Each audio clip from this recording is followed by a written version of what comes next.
Hello everyone, welcome back to our podcast, One Gen Talks a Lot. My name is Andrea, your host for this podcast. If you're wondering what One Gen is our young people ministry in our church, Kajang Assembly of God. Our podcast is a place where we have conversations with various guests and explore their stories and perspectives in life. Our guest today has a very big heart for the special needs community, which I find very admirable. She is the co-founder of a school named Aspire Inclusive Community, which is a school that aims to provide a supportive and holistic environment for students with special needs, or more specifically, students with learning disabilities. So let's give a warm welcome to Charlotte Leong. Woo! Hi. Hi, Charlotte. Hello. How are you doing today? I'm good. I actually had a very bad traffic experience coming here today. Understandable. Yeah, today's traffic was really bad. But all in all, I'm really excited for what we're going to talk about today. That's great. Yeah. How was your day today, or how was your week in general? This week was pretty hectic because we Aspire is getting ready for another event. In light of Autism Awareness Month, so we're having a we're having a pop-up in a pickleball event. Yeah, so we're busy making merchandises with the students. Yeah, so that's what we do sometimes. So you mentioned that you're feeling very excited Yes. for this podcast. Yes, Also nervous? Also a little bit nervous. It's your first time, right? Yes. No worries. Yeah. We will have fun. Right, so before we move on, perhaps you can introduce yourself a little bit to add on anything that I missed out about yourself. I think you covered pretty much of it. So I am a co-founder of Aspire Inclusive. So what I do on a daily basis is that I manage the team. I do a little bit of marketing, and I do, if you see whatever, if you have seen our social media before, those are mostly my work. Me behind the camera and my editing and things like that. So I mostly focus on marketing, and I also focus on merchandises that the students make for events that we sell. They will make and sell merchandises. So I'm more of that creative side of things, and I also do occasionally the accounts of Aspire and everything. So a little bit here and there, but mostly Jack of all trades. Yes, everything, because we're a very small company. So my business partner is more on the operations side. She's more on things to do with the government and all those very formal things. But she also is very hands-on with the programs and how we want to run our programs. So we work hand in hand. We are quite like a yin and yang. Yeah. So you all have your own strengths that complement we have our own strengths. So something that she's not good at, I will come and fill it in. Something that I'm not very confident in, then she will help me to fill it in. Yeah. Understand? All right. So before we talk more about Aspire Inclusive, maybe let's talk a bit more about yourself. Okay. Let's rewind, and maybe you can share with us a little bit about your childhood, what you were like as a child. My childhood was pretty ordinary. I wasn't a very naughty kid. In fact, I was very quiet, timid person. Very awkward also. Like when people come and talk to me, I don't really like talking to people because I don't know what to say. And I get very easily intimidated by people in general. Strangers or just people? Strangers. Okay. Yeah. But if people that I get to know after a while, then I'm more familiar with, then I'll show my true colors lah. What are your true colors? That one I leave it up to my friends to say. But I think I guess as I grow older, not much when I was a kid. When I was a kid in general, I was just quite quiet in general. But as I grow older, I think I'm a little bit. People will say that I'm bubbly. I'm quite happy-go-lucky kind of person. But until today, I don't know if I'm still that, but I guess I am. So yeah, that was my childhood. So you kind of evolved from being a very quiet person. Yes. Then you started picking up a bubbly personality. Yes. Interesting. Yeah. All right. So was special needs work always something that you were always interested in? You know, in school, your teachers would ask you to write an essay about your cita-cita. Yeah. Honestly, no, not at all. I have never. I think at that time in my time, it wasn't very, the awareness of special needs wasn't definitely. really there. So you don't even really know if your friends are like on the spectrum, for example, or if they're hyperactive. You just feel like, oh, that boy is just naughty, kind of thing. But the awareness wasn't really there, so I wasn't really very interested, or I didn't even think of it. Yeah. So, but as you were saying, the chita kind of thing, I do write that I always want to be a teacher. Yes, yeah, but not specifically special needs. Yeah. So you've always wanted to be a teacher. Yes. Did it ever change? Yes. When I was in uni, it changed. Oh, Yeah. okay. But until then, like when you were in high school, sitting for SPM, your focus was always to be a teacher. I think more the teacher thing kind of more like a easy answer, like because you either be teacher, lawyer, doctor. That's true. There's not much of options that people would know. Yeah. And parents always say that, oh, lawyer, engineer, doctor kind of thing. That's true. So like, oh, easy lah, just write teacher. Yeah. So that's how it is. And you mentioned that it changed when you were in uni. You studied psychology. I study psychology. Okay. So what did you have in mind, like going into psychology? I watch a lot of TVB drama. So what I have in mind when I went to psychology was that I want to be those like investigator, like after a crime scene, then I'd be like, oh, because this guy put his hands on his head and he's nervous and kind of thing. So I thought I wanted to go into something like that. But then it evolved like so quick during my 3 years of degree. I actually was working towards HR. I wanted to do something more like hiring and firing kind of thing. What was the appeal for that? In that, for me, I enjoy reading people, maybe, and like I like to analyze this person. Yeah. Okay, that's if you were to use the word, okay. But yeah, it's like more like, I look at this person. This person feels like, oh, the vibe is quite are they fitting? cool. Yeah, are they fit to the culture of the company and things like that. So do you like analyzing? I like analyzing. Yes. Yeah. Okay. So then when your degree, it kind of pivoted towards that. Yes. And then after that, so after you graduated, did you go into that? No. So actually, I pivot during my final, more like towards my final year of psychology.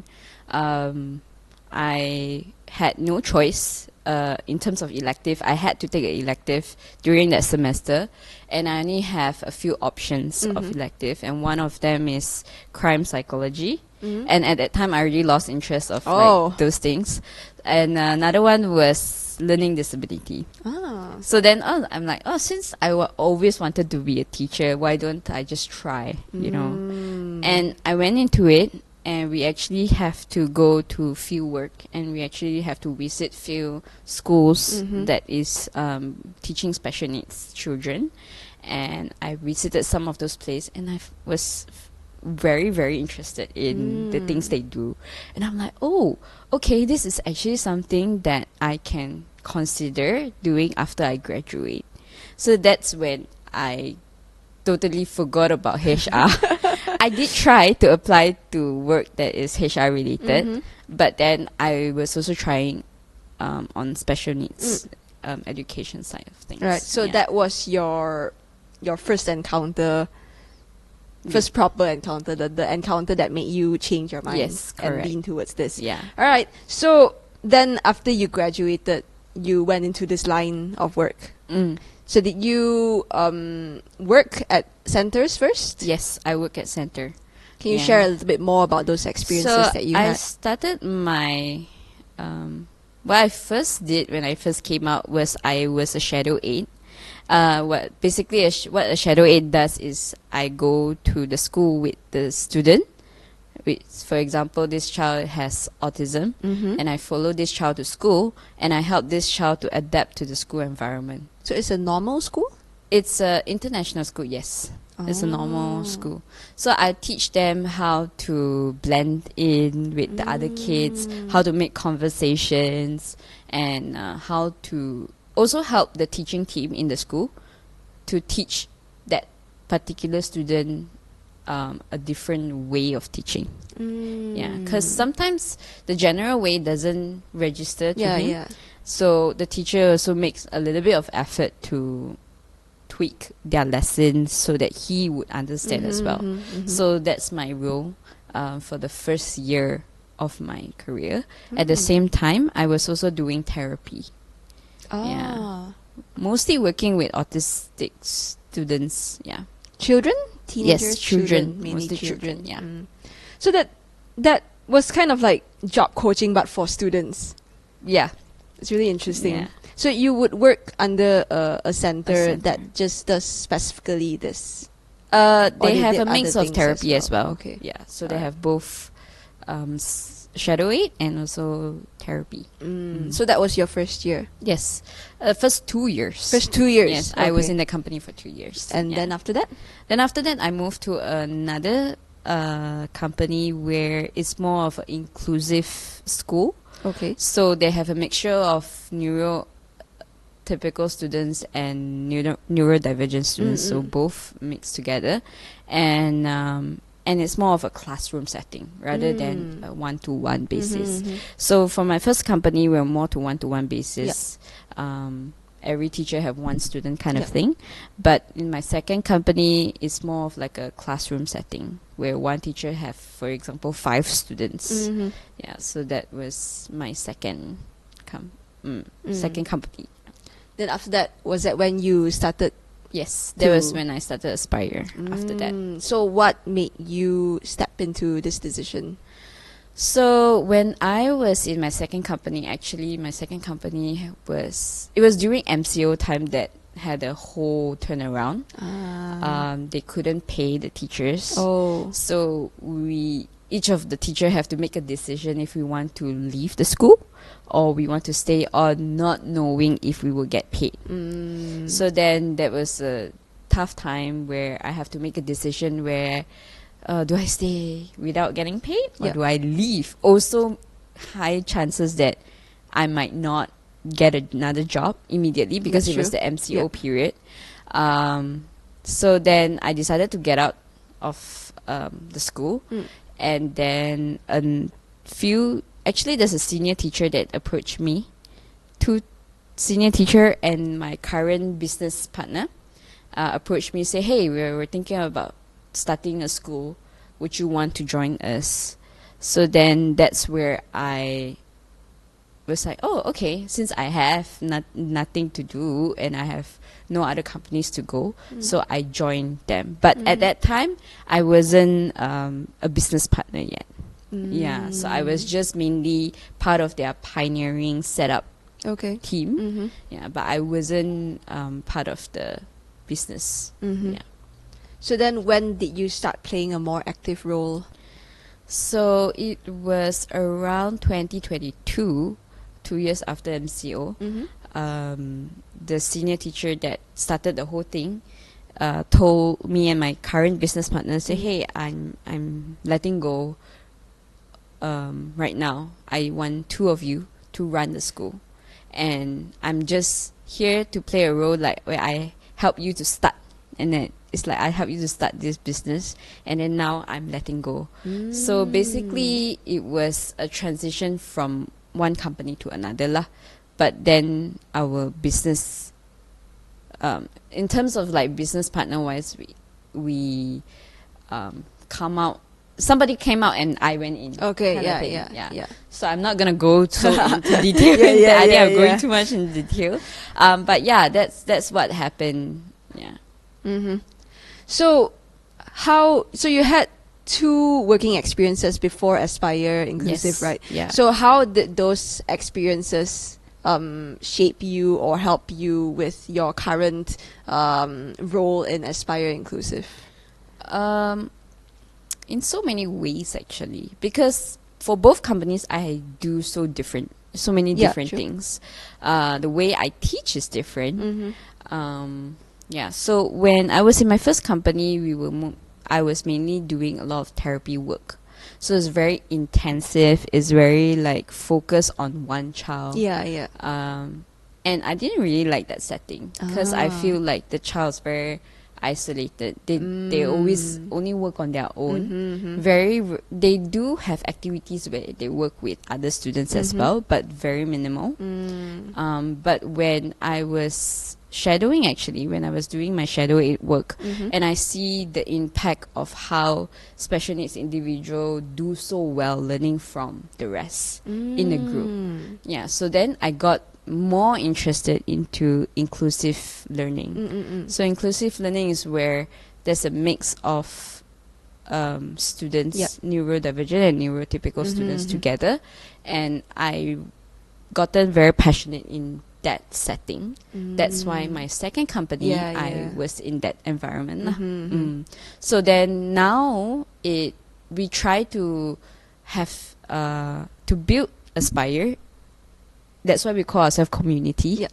Yeah, we build a community where different ability individuals are in this community where they can be together. We're not segregating them. We're not labeling them. Yeah. So everybody is just there together. It's like a sense of belonging. They feel comfortable in Aspire because Aspire is like their own community. They have their own friends. They have and not being judged at the same time. Yeah. So they can learn from each other, but at the same time, they can also learn at their own pace. Yes, correct. Interesting. So how has this journey been like, starting Aspire Inclusive? Actually, your whole journey lah, from your whole career journey. What has it been like for you?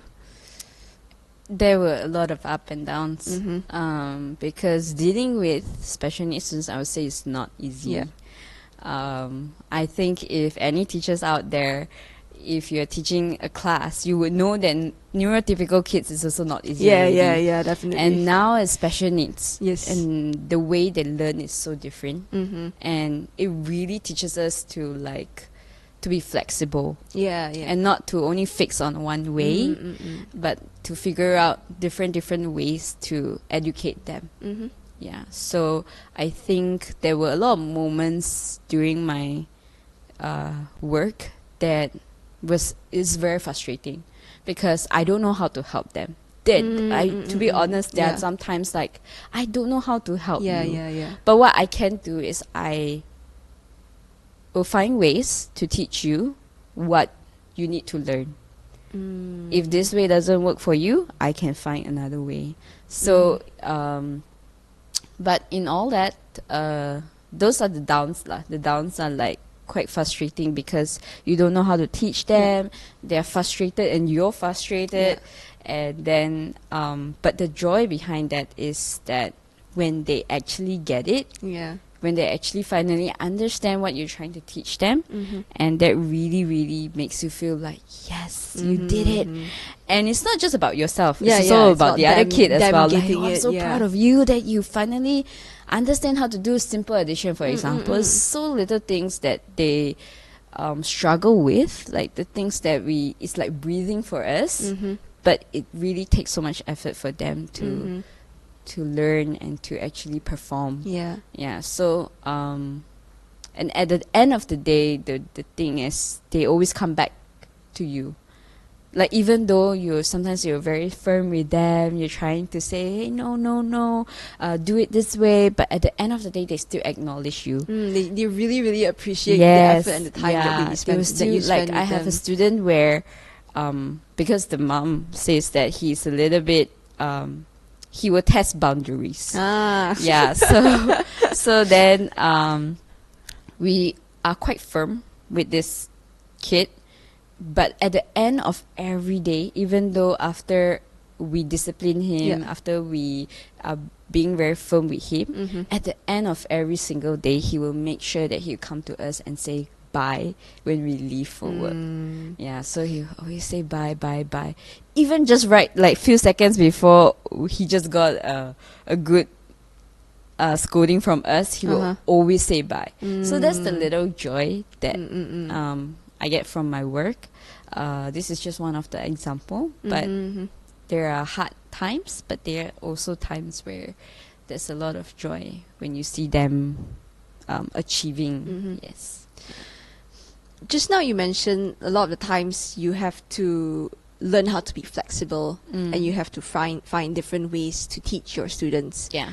So do you find yourself having to continuously like push yourself to learn, because there is no fixed method, especially when you're teaching students with special needs? You have to figure out what works for them, because everyone is different. Yes, correct. So you would have to constantly look for ways, constantly push yourself to learn what would work for them and what doesn't work. There's a lot of trial and error involved in this. Yes, there's a lot of trial and error and things. Yeah, and on the internet there's so many information on how to teach one subject alone. And now we have ChatGPT and everything, so it's even more like easy, I would say, in terms of finding ways. But theory is one thing, but to bring it out in action is another thing. Yeah, so definitely we have to always like equip ourselves with different ways. So I want to talk a bit about faith as well. Do you think that there is a biblical perspective towards people with special needs? Yeah, there definitely is. When you ask me this question, I just think of one part of the Bible where Jesus was going around, Jesus and his disciple met this blind man. And then people will be like, the disciple was like, why is he blind? Is it because of his sins? Is it because of the parents' sin? But Jesus was like, no, it's because through him, the power of God is shown through him. So I believe that special needs carry that power. Like, because for example, I have this... I've been working with this student for many years, and the mom is also a Christian, so she practices. So every time she struggled with something with him, in terms of milestones, in terms of achievement, she would always believe, she always say that I believe that God will bring him through this. I believe that God will help him to regulate his emotions, for example. And she always... at the end of the day, she always share testimony about her son, saying that, hey, he managed to, that day when he was very upset and he didn't get mad at all, but he took a deep breath and he did not get angry at anybody. And that is something that she's been praying for.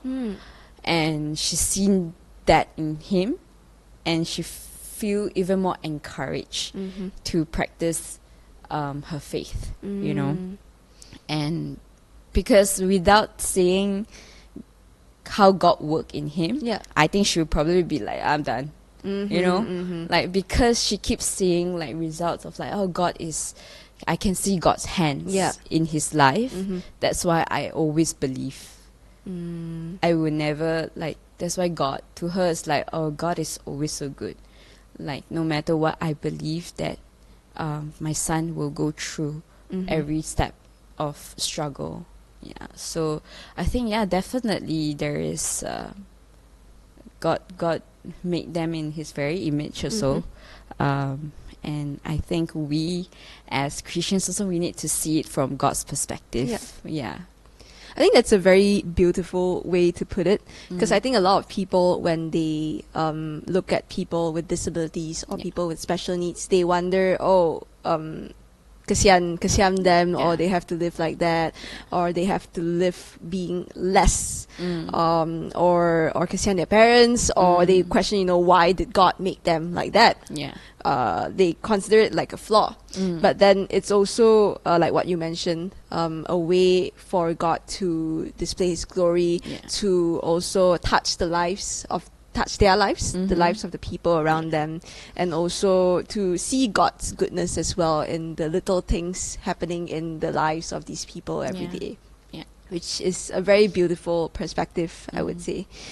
So do you think, in light of all this, do you think there's anything that the Christian community can do better in this area of loving these people, this community with special needs?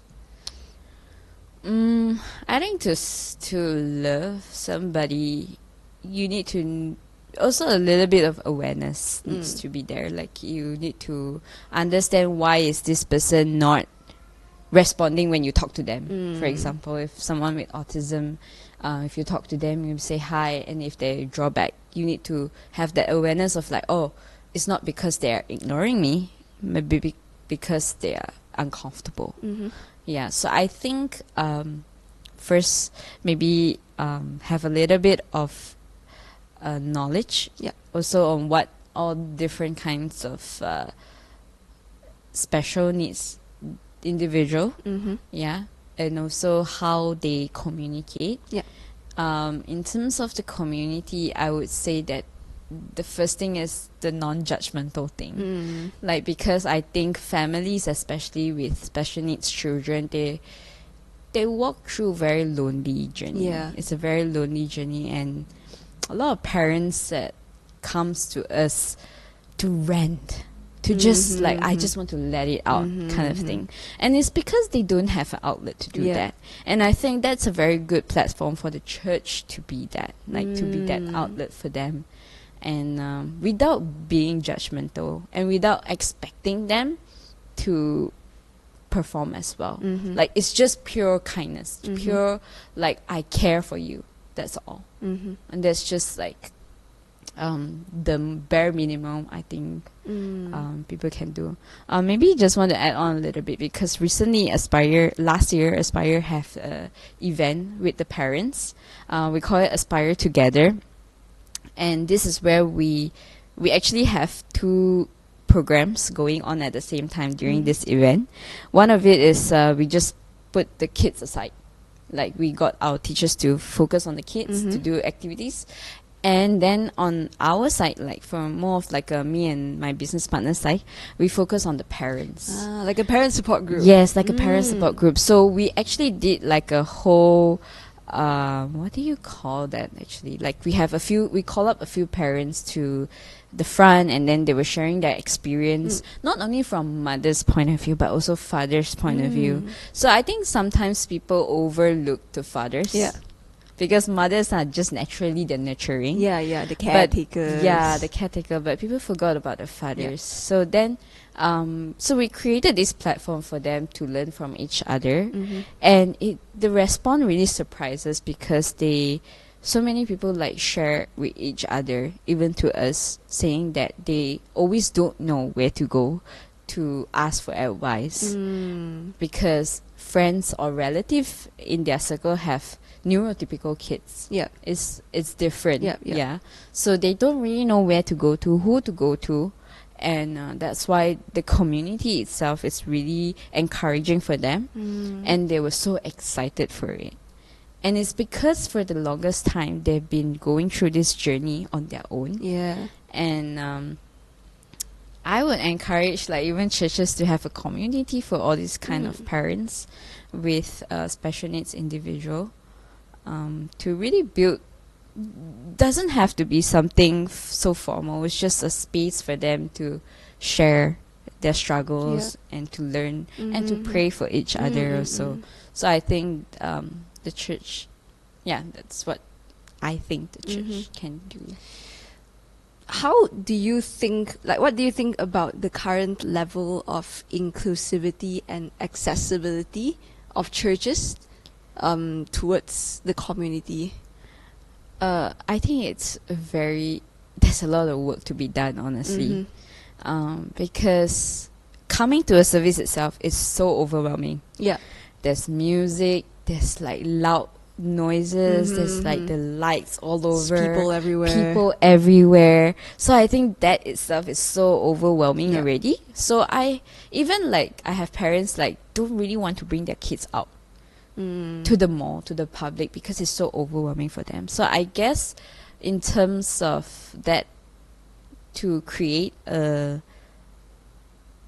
don't know. At the same time, it's like I don't want to encourage segregation. Yeah, understand. But to maybe headphones or So recently, the church that I'm attending right now, they have sign language classes every Sunday morning. Oh. So there'll be a person that they will be teaching sign language. It's because there are a few individuals that came to the church that are deaf. So other than we don't really know how to communicate with them other than the phone. Like that's how we do it. But it's so encouraging to see that the church is implementing this to teach sign language, so that we are more inclusive and things like that. So I think little steps like this really nice, can bring quite bring quite a good aspect for the people with special needs. All right. Thank you so much for sharing. I think that whatever you have shared is actually very insightful and very enlightening as well. Before we close, do you have any final message for our viewers to increase general awareness about people with special needs? I think to be more understanding of people with special needs and also their family. I think sometimes people just forget about the family members that are going through this as well. It's not just the individual alone, but it's a whole village kind of thing. So I think judge less and understand more and show more empathy. And so just go ahead and ask them, hey, how can I help you today? How can I help you? What can I pray for you? How can I pray for you, kind of thing. So I think little steps like that would be very helpful for the community. Yeah. All right. Thank you so much, Charlotte, for sharing, and also for the wise words that you have for our viewers today. So that is all for our episode today. Thank you so much, Charlotte, for sharing, and also thank you so much to our audience for tuning in today. Stay tuned for our next episode, which is next month. In the meantime, if you haven't watched any of our other episodes, you can check us out on YouTube, and we are also on Spotify as well if you prefer that platform. So yeah, do follow us there. And that is all for today. See you all. Bye.